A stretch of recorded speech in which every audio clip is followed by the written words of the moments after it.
Let's get salty! Hey everyone, Zeddy here again today with a brand new video, and a lot has been changing in the Hearthstone meta since the latest balance patch over a week ago. We had the Vicious Syndicate Data Reaper report drop a couple of days ago, and I'm just noticing on ladder a lot of different decks, a lot of different things trending, and I thought I'd do something I don't normally do, is recommend some decks a little bit after a patch has developed, because a lot of things have changed. So today, I wanted to recommend 5 decks in Standard and Wild that you can take and reasonably expect to climb with, and a lot of them will be quite different than what I recommended a week ago. And there's a lot of pretty cool stuff in there. It's quite interesting to see how things have developed. I'll link this Data Reaper report below, by the way.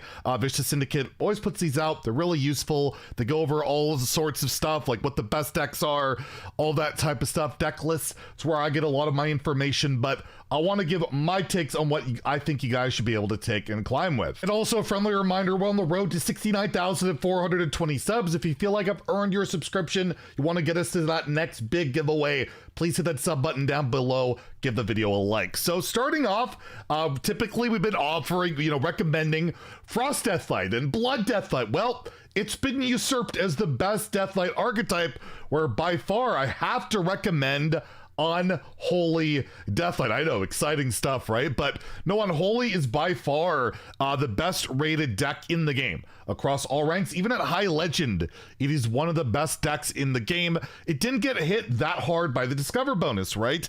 Only really had New Ruby and Vizier, School Teacher, but didn't really rely on getting those triple rune cards all the time. And yeah, you swarm the deck with your early game, all that. Of course, you got Grave Strength as your big finisher. Pozic is a really good card, especially get it out early. Just really annoying for your opponent to deal with. You have Famish Fool to refuel, and you got your late game in here in Sylvanas and Lord Marogar. I've been playing it on my Legend climb, by the way. The challenge is still going on. Got to get top 500 and an 11x, or I got to shave my head. We've been pretty salty. We're up to Diamond 2 with the 10x. It's super slow, but this deck definitely did help me on my climb upwards so far, and is absolutely a safe type of craft deck, as it's really, really strong. Next is the deck that makes me probably lose my hair before I have to shave it off when I fail my challenge. Spell Demon Hunter has emerged as the top Demon Hunter deck, not the Relics, not Outcast, although they're all quite good. Well, not Relics. Relics has fallen off pretty hard.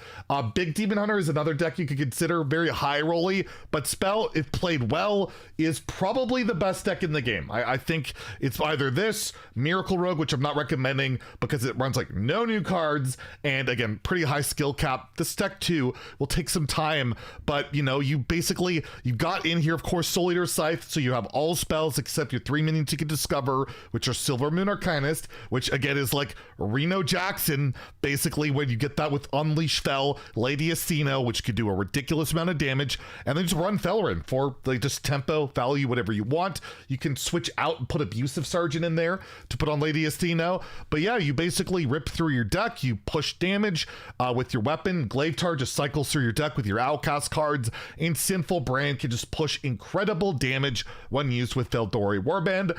I hate the deck. I personally loathe it, but I hope you guys can play it, boost its win rate, and get them to nerf it, and then maybe we all get dust for some of these cards. I don't know, but regardless, I have to recommend it. You like the playstyle and all of that, you definitely could give it a go. It's pretty darn good. Next deck, this deck has just evolved. There's so many different iterations, and we're talking about the Zok Jailer Druid, all that.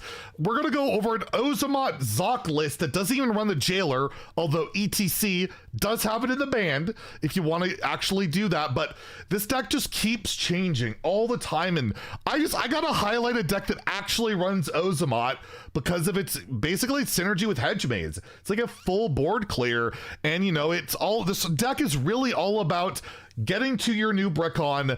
You typically want to play some Under Kings with it. Maybe you got an upgraded hero power to go to. You play Zok, you get giant taunts, and then you just win the game. And it's easy to tutor with your Summer Flower Child. You don't have a lot of these big cards to hit, so you're going to get a lot of your key cards, and it does really well against more of the slower decks. It can struggle against aggro, but this new Brickon stuff can absolutely high roll. Your hero power package can help help you live. Even got explosive sheep in here too. You play that with hedge maze. It's basically deal 4 damage, right? So I just thought I'd highlight a bit of a different build. It's a little bit more unique, and I mean, it's got Ozumat, right? I gotta throw that out there. And then the deck I've been playing a lot. I've been really enjoying this. It doesn't have the greatest win rate in the world, but myself, I have about 70% at 10x basically this season so far. I'm at Diamond 2, and it's just really fun. It's a really fun deck. It's super toxic because you can get a lot of solid alibis, you freeze the board over and over, but it's just a value machine, and you're trying to win with your best win condition card is Zod. The amount of skeletons this deck can generate, this card's actually really good. I've won so many games because I've just pumped it with Cold Cases, Deathborns, and I can copy them up with Volume Up, Commander Cerbara, and you got Infantize the Maxitude, which was recently buffed. Really good card in the deck, and Cosmic Keyboards in there to give you board presence. Artificer, which got buffed too, gives you a lot of armor. If you want to beat Blood Death Knight, this deck has farmed it for me. I haven't lost to a single one, even if they got Mograine, Theotar, all that stuff. They just can't deal with the infinite value and damage. You kind of farm the board base by just board decks by freezing them over and over. The main struggle is like Frost Death Knight and really big greedy decks like Big Demon Hunter and stuff like that. But I think this deck is really underrated and is really fun to play. It's a freaking nightmare to face, don't get me wrong. Really toxic, but runs a lot of cool cards, and I just gotta recommend it. I've been really enjoying it. And then the last deck that apparently is really underrated, Vicious Syndicate is super high on it, is an aggressive Face Hunter deck that looks relatively cheap. Dragonbane's core set, Pozix free. It's just Queen Najara, Hope of Kel'Thuzad, and Hydrolodon. And I mean, you gotta have Astalar, right? You gotta have Astalar, but it runs a lot of the new cards in here, like Bunch of Bananas, Barrel of Monkeys, and it's an aggressive base deck that fights for board, just pushes face damage. You have collateral damage in there as a finisher, and you have like just a lot of really cool, flavorful Hunter cards, and Ancient Krakenbane sees play because it's so easy to activate. But this deck is kind of one of those sleeper ones. Not a lot of people are playing it, but when I've run into it in a ladder, it has felt pretty darn impressive. So I throw that out there for you Hunter players that want to try something different. In Wild, hasn't evolved quite the same, but I'll throw out some recommendations. Get Meowth posted this quest druid list. I believe Mediocre took a variation of this and hit rank 1 legend. Yes, druid still really good in Wild. I played this a bit, and you can really scam. It's built with Arcane Giants, Crypt Keepers, Umbral Owls, and basically you play so many cheap spells, you gain so much armor, and you cycle your deck with Spread the Word that you can get your Arcane Giants out for 0. Easily by turns 4 and 5, and then you play that with Oracle of Elune. You create these giant boards of Giants, Umbral Owls, Crypt Keepers while pushing ridiculous damage with your quest, and then you can just play your quest, your guff, and floop it and do a lot of damage. It does struggle a bit against taunts and all that, but this is definitely a deck I could recommend if you're still looking to play some druid after the twig nerfed. Also, just recommend kind of the same old stuff. Kingsbane Rogue is what got me legend this season. Really strong deck, really degenerate. You draw your weapon, you buff it a bunch, you smack face.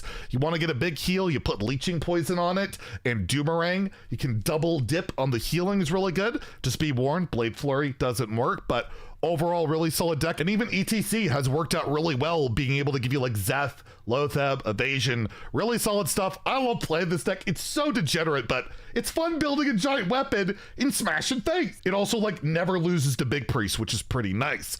Even Shaman, click the button. Play totems, buff them, win. Pretty self-explanatory. We've shown it a million times, but still gotta recommend it. Quest Mage, this is the other deck I took to Legend. I like toxic decks, what can I say?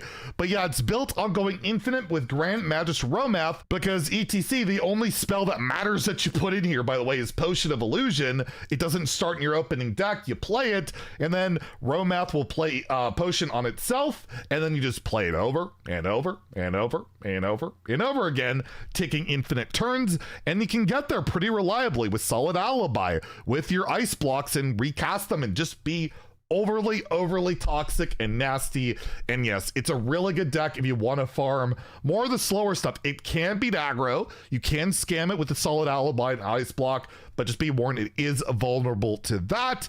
And then, of course, I'll just recommend Corvette got rank 1 legend. I don't know how much you played with it, but with Beast Hunter. And this deck's really fun. It's got the newly buffed Stranglethorn Heart. Probably not optimal, but he threw it in there. Hydralodon, Tavish. But the whole thing is typically you want to discount a Tundra Rhino or a Shadehound with a Harpoon Gun and just do like a big charge combo. But you got your mid-range early game package to try and get you there. Particular Starving Buzzard can cycle through your deck. So there you go. I just thought I'd throw these out there because there's a lot of new decks, a lot of new strategies going out there. Really cool to see things develop, and hopefully you guys can take some of these decks, have some success, and more importantly, try your best to have some fun playing Hearthstone. I've been having fun. It's been happening. I've been getting mad too, but I've been having fun. So if you enjoyed the video, please like and subscribe. Have a great day and stay salty, my friends.